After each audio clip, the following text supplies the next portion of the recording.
I'm Ross Trachtenberg with Figure It Out Baseball. I'm the assistant coach at Westchester University in Pennsylvania. I want to share some insight about post-game meetings with your team. So after a big win or a big loss, you trot down the line and you meet with your team. My one big piece of advice would be keep your meetings short, concise, and be very direct with the message you're trying to share with your team. There's going to be a natural loss of attention at this point. The players have put in a great deal of effort, hopefully, in the game, and they're tired, they're hungry, and they're thinking about what's next. They've got to do schoolwork, they've got to get on the bus ride home, they've got to get with their parents.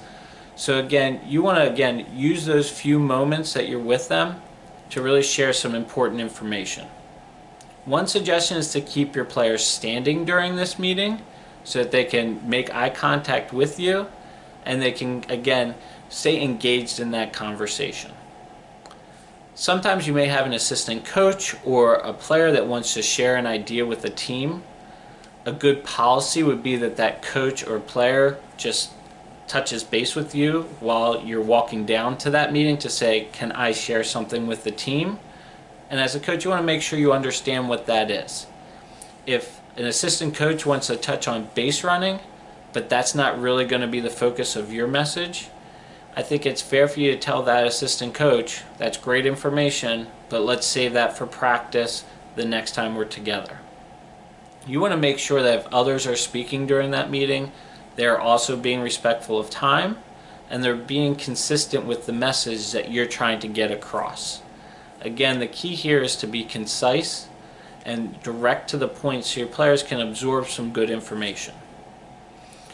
Emotions can certainly be high post-game, whether it's a great win or a tough loss, and sometimes bringing that emotion to those team meetings can be excellent. But again, you want to keep those things in check and recognize that you can also have conversations at a later date. So that can certainly be bringing emotion to the conversation at the next practice.